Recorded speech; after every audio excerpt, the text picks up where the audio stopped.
We both here, standing on business with no fear. I mean that. It's the ring champs when the smoke clears. Blessed to be here in New York, landed late last night. So yeah, just excited to be here, man. The sun shines out and excited to speak to the boys. Yo, what's up? what's up, man? All right, bro, you okay? Yeah, man. Yeah, no doubt, man. Well, thanks for coming. How you all feeling, right, brother? Good? You look good. You don't look like you've been in a fight, really. I was like, damn, he's probably sore, just like tired. And then they said he's coming to New York. I'm like, no, I was in the gym. I was straight back in the gym on the Monday. no, I saw that. Yeah, the post. like training, man. Yeah. I just want to stick in a routine. Yeah, no doubt. Welcome to Ring Champs, bro. What's happening, bro? You good? How you? Yeah, I'm good, man. Proud of you. Thank you, bro. Appreciate it. That's right, we're back. Another episode of the Ring Champs. I go to name Eubank. And I'm Barak the Boxing Bully. And we have a friend to the show on today, joining us. He's a welterweight, he's a middleweight, he's all over the place, Mr. Conor Benn. What's up, champ? Good. Excited to be here, man. Yeah, thank you for taking Our the time. pleasure. We've been wanting to sit down with you for a few years now. We've been in support of your career throughout it. So, and you've always been our guy, so I'm glad you're here. I want to talk about a lot of stuff. I want to talk about early Conor Benn life, but it's hard to not start things off without talking about Chris Eubank Jr. and that performance and that level of fight. Going into that fight, we know about the bad blood and your confidence level through the roof. Did you expect that type of fight from him? No, I didn't expect that from Junior at all. I mean, when I say something, I often say it with chest and I say it from the heart. So when I say I'm going to knock him out in 4 rounds, Right. I really believe I was going to knock him out in 4 rounds. So no, I didn't expect it at all, to be honest. Thought he would fold. I thought he would fold under the pressure of the intensity when I'm in there. As in the movement, the ferocity in which the way I throw my punches, the tenacity. I thought he would fold because he hasn't seen that sort of pressure or intensity or ferocity in any of his previous fights. Right, you had a wonderful moment with Senior, and your father had a moment with him, but you two, I don't know if you two squashed anything in the ring and showed each other any love. Did that happen at all? Weirdly, well, not weirdly. I mean, as soon as I went over to his corner, he was already out of the ring.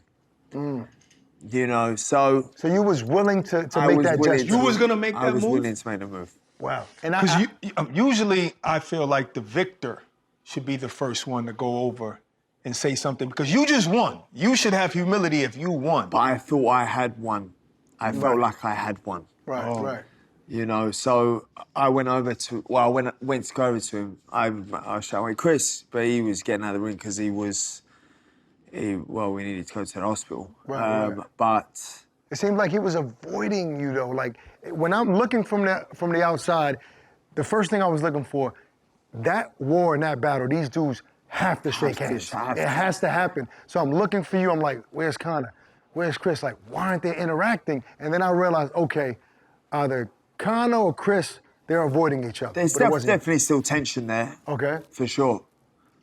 That I feel. But how can you not respect a man who we made that happen? Right. Cool. So when we ultimately, you ain't my cup of tea. I don't like you still. Right. I don't like the way you are. I don't like the way you talk. I don't like the way you look. I don't like the way you smell. You don't like the way he dresses either? Yeah. So, but besides all of that, we did this. Right. And you look around and you look at the occasion and we did this. Whether you like that I helped you do this, whether you like that I, contributed to this, it's not the point. We both did this. There has to be a mutual respect, and that was there. The level of fight that you had a big 2021, right? You had some big fights there that were kind of pivotal moment in your career, with the Algeria and the Vargas fight, and people were like, okay, this kid got something special. But I feel like there was something different shown that night, right?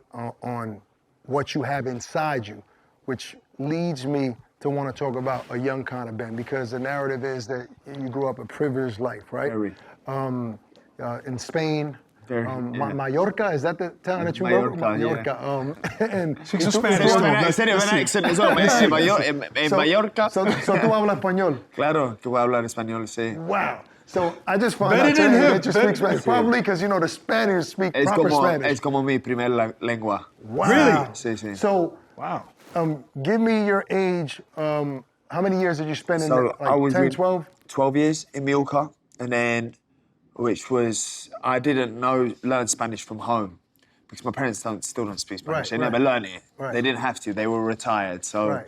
they used me and my sister as translators. But we'd learn from the street, our friends. So you weren't born in Spain when you were No. young. How old were you when you moved to Spain? Maybe 3. 4 years old. 4. So your father retires, your parents retire, you're like, Yeah. we're moving to Spain. Yeah, yeah.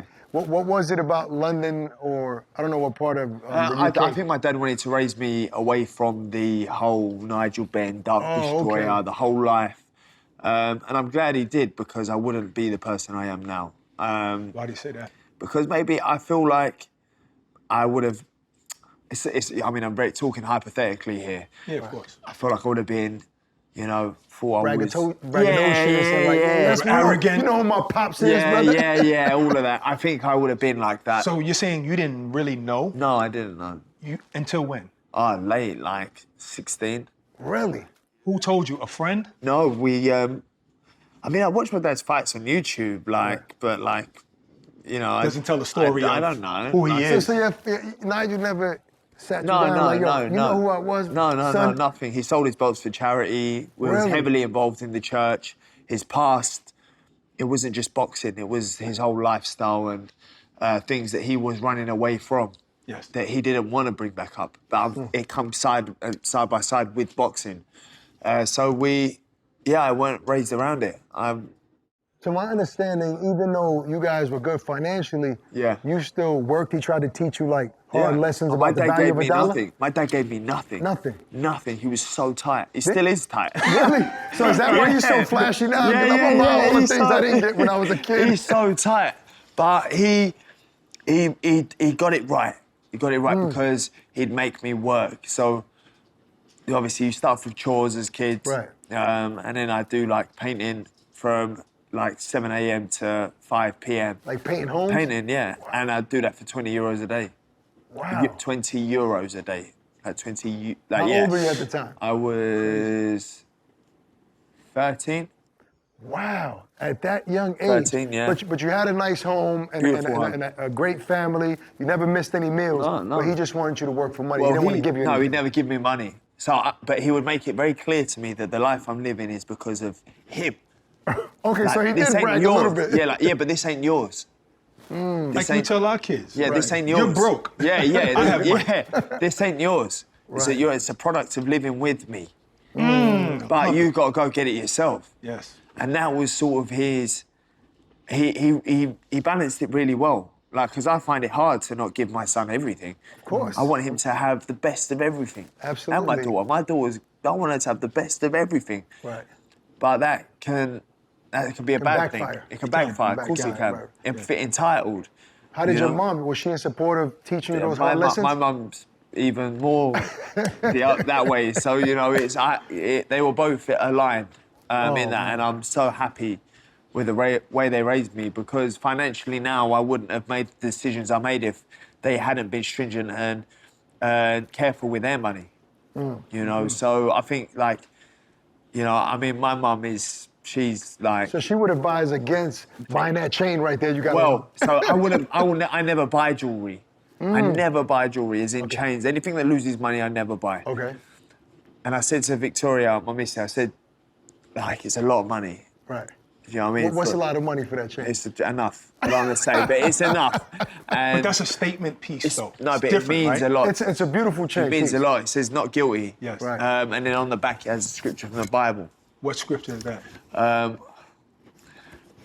don't know. I can't remember the actual scripture. I think it's Isaiah. But it basically says, place God first and I'll exalt you in due time. Be sober of mind because the devil prowls around like a roaring lion, trying to devour his prey. So that's the scripture. And I was like, just, put God first and he'll exalt you. And this was put in my fight robe before the first fight fell through. And I didn't ask the guy to put any scripture in my robe, but he put that in my robe. Oh, wow. Yeah. And it stuck with you. Well, I didn't ask you to put it right. Why? I didn't even know you were a Christian. Why would you put that in my robe? Yeah. And there's a few things that God's taught me along the way, as in, you know, be sober in mind. You know, be sober in mind. And also, you know, put God first and he'll exalt you. And I feel like now, after like everything I've been through, I feel like I'm really like, you know, just praying every day. I just gratitude, just thanking God every day for where I'm at now. And that's, so the peace is a lot more than money for me. Right. This is... It just so happens to be real flashy. You know, just a Well, couple I figured rubies that it in there. really meant something to you. It means a lot to me. It's your boy Ak. We have some great matchups coming your way, so jump in on all the actions with our partners at DraftKings. June 14th, Barak, our guy, Brooklyn's own Richardson Hitchens, IBF champion at 140 pounds. In my opinion, Hitchens has to win big to really make a statement against Kambosos. Why? Because he's the guy that Devin beat twice. He's the guy that everybody sees him as the guy that got lucky against Teofimo because Teo had an off night. Oh, I see what you're saying. So they're saying that Kambosos shouldn't win, shouldn't even look good. You gotta treat him like that and you gotta win big. Especially if you're gonna be the next guy. Either way. Hitchens hardly makes mistakes. This is going to be a fight where Hitchens knows he has to look amazing because what's ahead, and I think he will do, so we'll see. This is gonna be one of those nights you don't wanna miss. Check out all that DraftKings has to offer, and don't forget, use our promo code, ATS Fights. The crown is yours. With so many different ways to play, DraftKings has something for every sports fan. Stay in the action all night long. Check out all that DraftKings has to offer via the app or the website. Join in on the fun now. Go, hurry up, download the DraftKings app right now, but don't forget to use our promo code ATS Fights. Level up your fight night experience.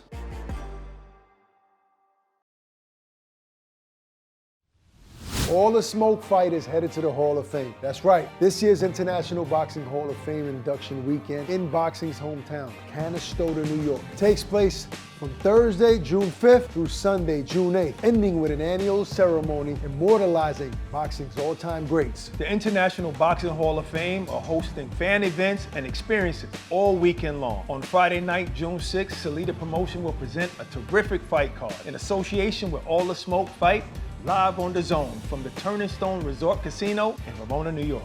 Featuring USBA heavyweight champion Brandon Moore, defending his title against undefeated prospect Stanley Wright in the main event. Plus a stacked undercard featuring world champion Franchon Fools-Dezern and rising prospects JJ Pagan and DeVell Smith. Sounds to me, we're gonna have a great fight night. And of course, Sunday, the ceremony to induct the class of 2025. Legends like Manny Pacquiao, Michael second to none, and the Tasmanian Devil, Vinny Paz. Join All the Smoke Fight and Salida Promotion at Turning Stone Resort Casino for this year's International Boxing Hall of Fame induction weekend. Hey listen, visit turningstone.com for accommodations and tickets to Friday's fight night. Visit ibhof.com for the full induction weekend schedule.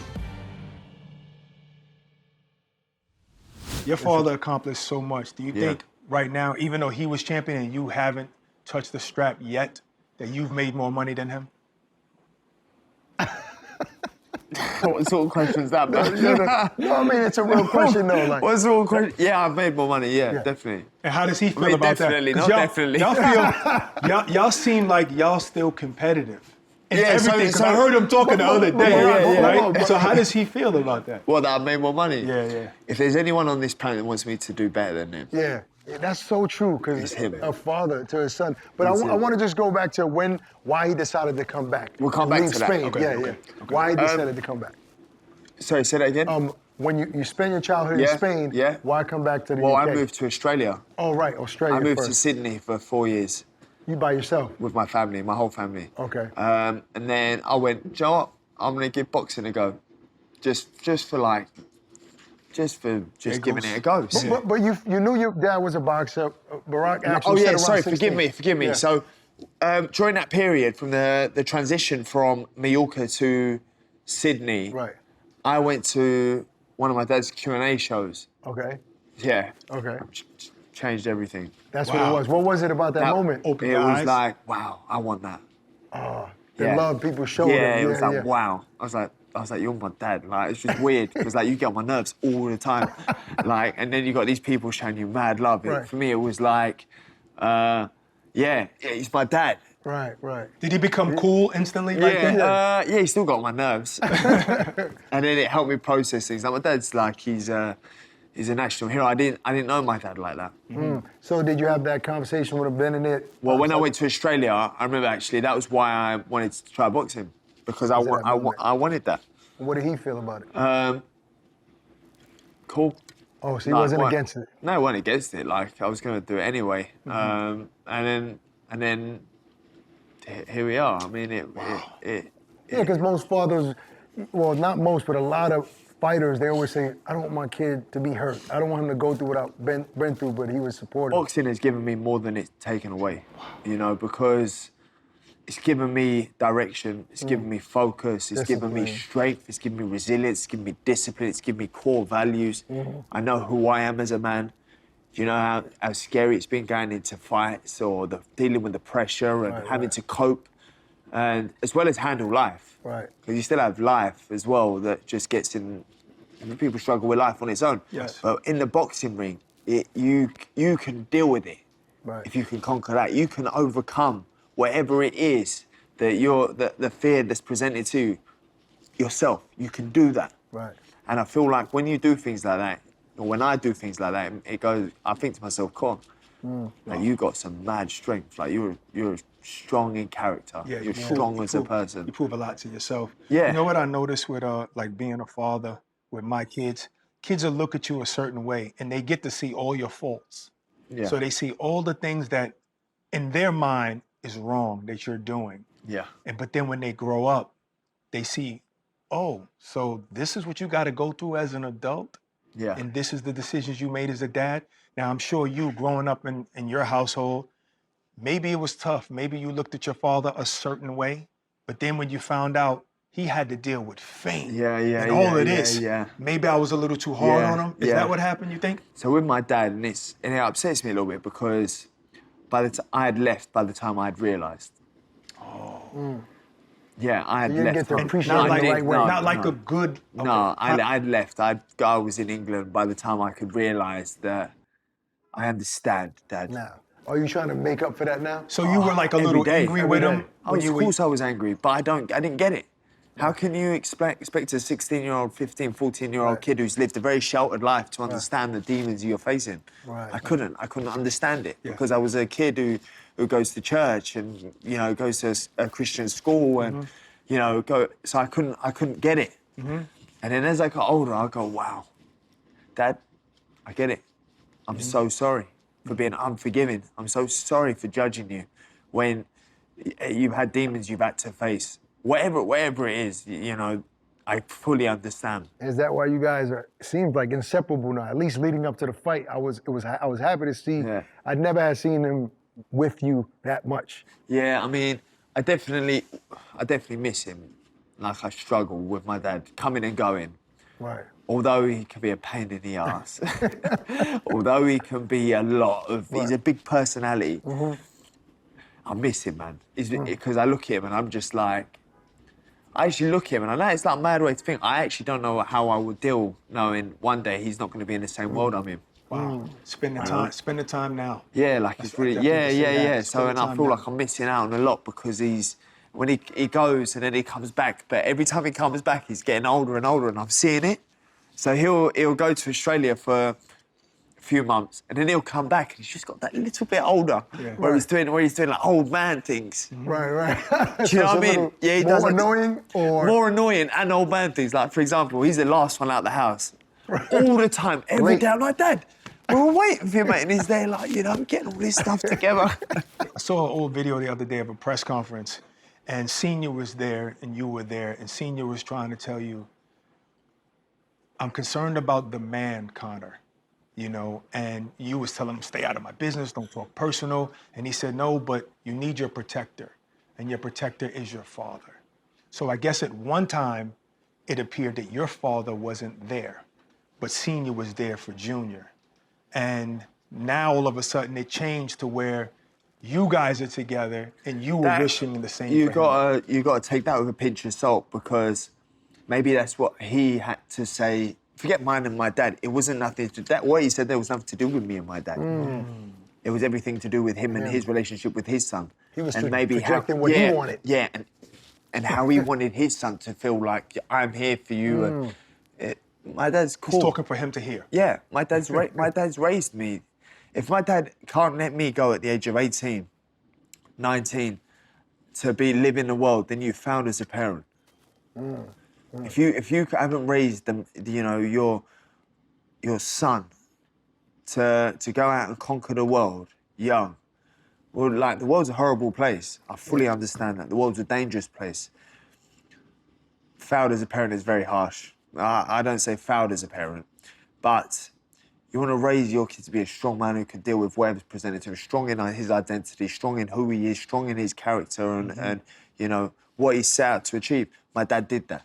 Wow. How does it feel that now you were seeing them go through that? What was going through your mind? Yeah, seeing them. Yes. Yeah, it was hard because I've been there. Me and my dad didn't always get on. Remember, I left and it was too late. I left. Right. Well, me and my dad did not get on at all. I'd sit in a room and I couldn't even look at him. Your dad? My dad, when my dad went through things he went through from maybe 14 to 19, we Didn't get along. Nah, I had to have therapy, counselling, etc. Because I just couldn't understand. And that was in Australia? That was in Auckland, Australia. And then as I got older, I was like, wow, I get it. So, I get it. So you're a bit regretful because you didn't know, but at the same time, you have a 4-year-old son who you want to shelter and don't want him to really see what you do. Yeah. So isn't that a cycle that you might make the same mistake where your son doesn't really know all the sacrifices you've made? I want my son to look at me when he's older and just go like, I'm the best. I mean, how could he not? Yeah. How could he not? No, sorry. My son is, I've just done the best I can, to give him everything I possibly can and be the best man I can be. Because, I've not always been the greatest, You go through things in life. Right. But I just want him to just look at me and go, my dad done everything he could for me to give me the best life I can. Having a son myself who's 16 now, I would imagine your son would be extremely proud of the man you are. 100%. And I know how it is. Like, your wife's over there, your child is here, and if they hear you speak, they really know your demons. Yeah. They really know what you struggle with. They really know how you've probably offended them. Yeah. But they know your heart. Yeah. I try my best. I do the best I can. I do the best I can. And I just want my kids to know that. Do you credit your father with lessons that you've learned? Do you feel like you implement some of that in being a father yourself to your kids? Anything you learned from your pops? I don't know. My dad as a childhood, he was very disciplined with me. Okay.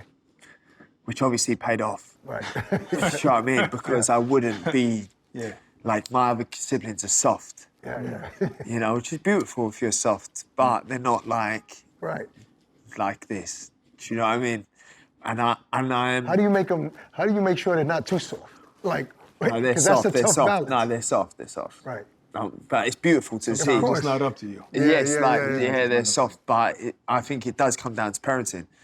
But I can't. I mean, my son doesn't seem soft, but I'm very soft with him. He seems like a mini me, but he might have it in him anyway. It might be in him. It's in him, but it could be so buried because of his lifestyle. I'm so soft with him. I can't even help it. Right. And it's embarrassing. I struggle with that too, so I know. Trust me. He'll tell you. I'm trying to talk myself. Have some backbone. Just to yourself.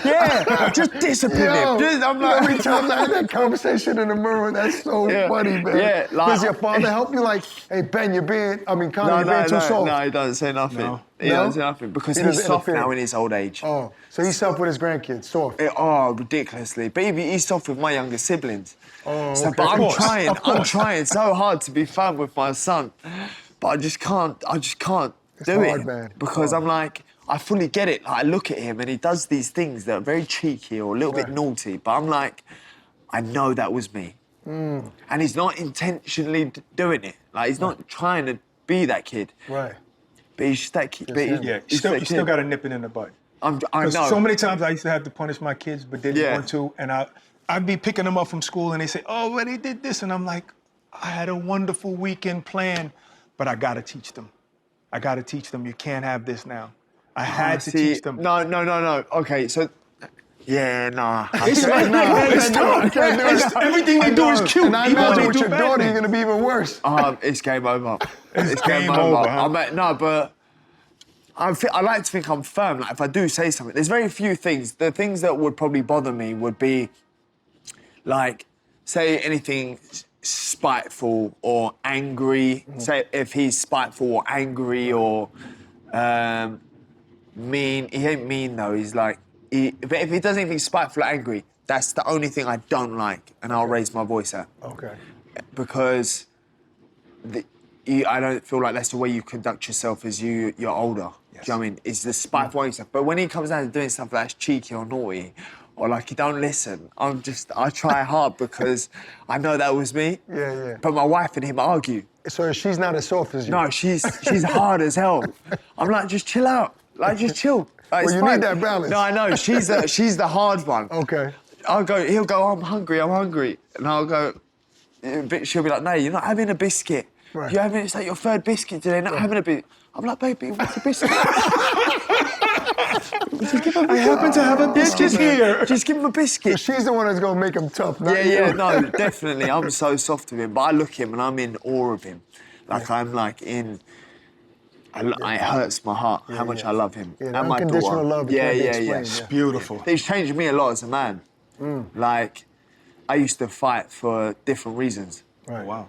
I used to fight for different reasons. I fight for now different reasons. They're my why. Nice. Well, speaking of soft, the soft-spoken Chris Eubank Sr. came into the arena. He opened. Matter of fact, what did you think when you saw this moment? When you saw that moment and the crowd was going wild. Yeah, I thought certified GOAT. Yeah? Yeah, Certified GOAT. I was so happy. really. I was staring at the screen. I've gone, as if, no way. He's turned up. I was so happy. So you felt something good about I was that. happy. I was happy. But I knew I shouldn't be feeling happy about this. But I was sitting there going, because You could relate. I could relate, I get it. Go on. I was like, go on. Did you think it would help him in the fight? No, it ain't gonna help him in a fight. No, 'Cause like as soon as- psychologically. No. Because as soon as you get your first punch in the... Or like goes out the window. Yeah, you're not... Did you think he was going to open that shirling that he was wearing, that coat? He had And have full something down, have suit something there. underneath. Yeah, 'cause he he kept was going. he was holding something, I thought, underneath it. He's bizarre. He's just bizarre. It's like, is it part of his eccentric behaviour? But I'm just watching him and going, come on. Like, you're there. You did it. We did it. Because it was just a mission to try and get him there. And, after all the articles that were being said at the first press conference, I was like, yeah, your dad don't like you. And, speaking about, how much his dad don't like him.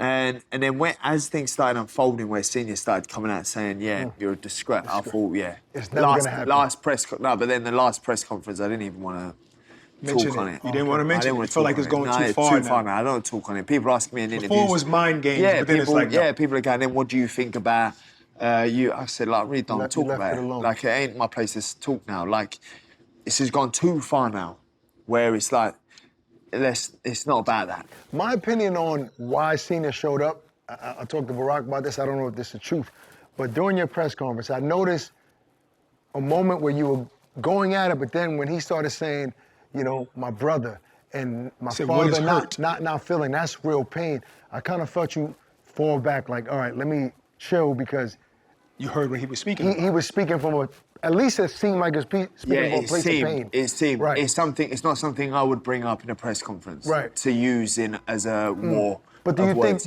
think that maybe that is what influenced Senior to say, damn, I'm hurting my son, let's squash this beef? I don't know, how can you, not when you look at me and my dad, sit there and go, I should really be there for my son? Right.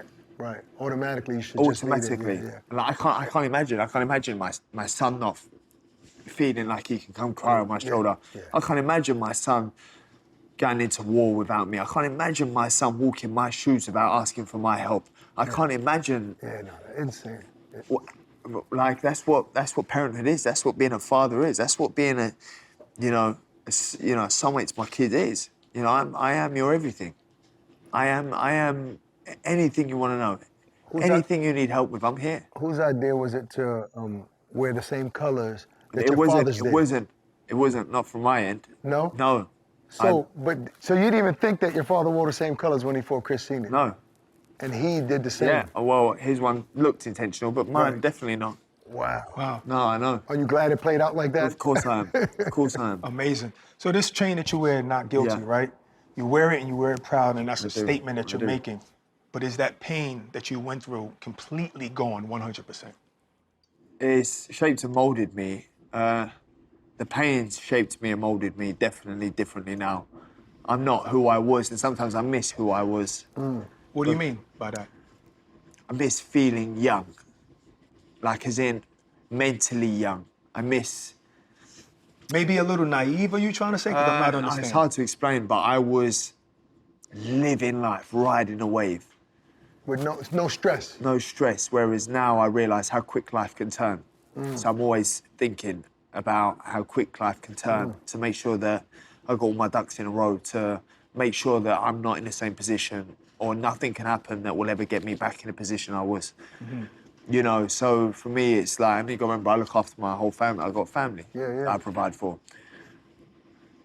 I'm always thinking now 10 steps ahead, whereas before I was looking in front of my hand. Right. So Do it's you a know more what I mean? free life. Yeah, now more it's freedom too much mentally. analyzing. Yeah, now I'm like, can I afford this? Can I do this? Can I do that? Okay, what happens if this happens? What happens if that happens? And I'm just like, well, I sometimes just want to go, like, let me just chill. enjoy it, but I can't.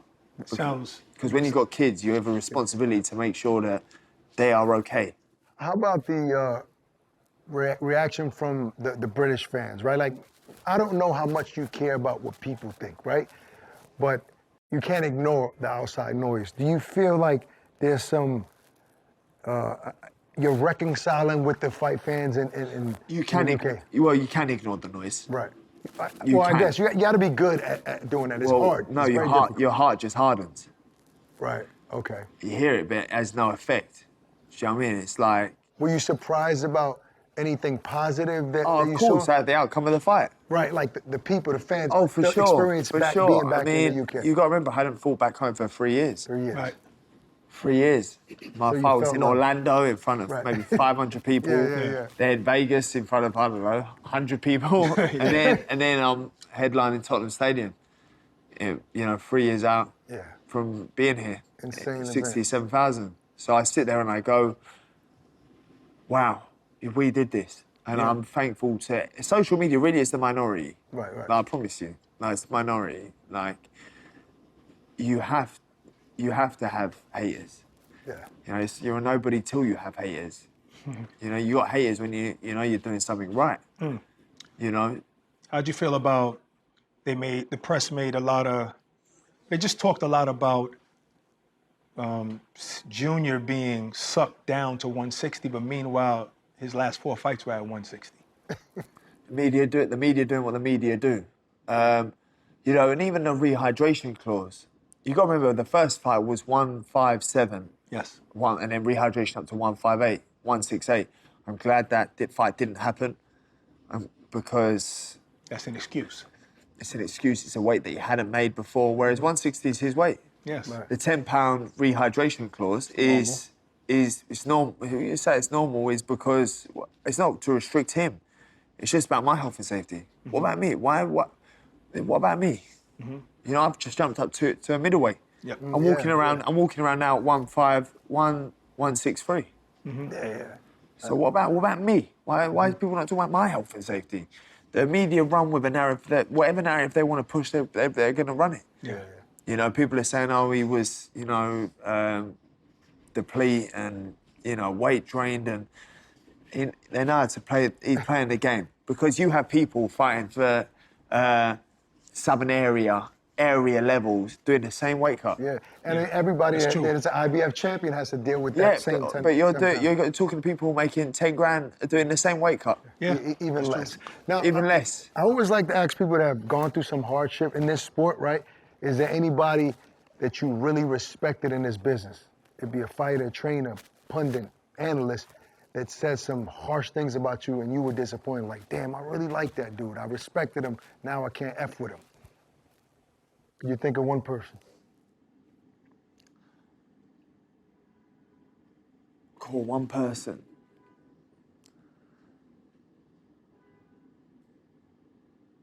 No. No. One person.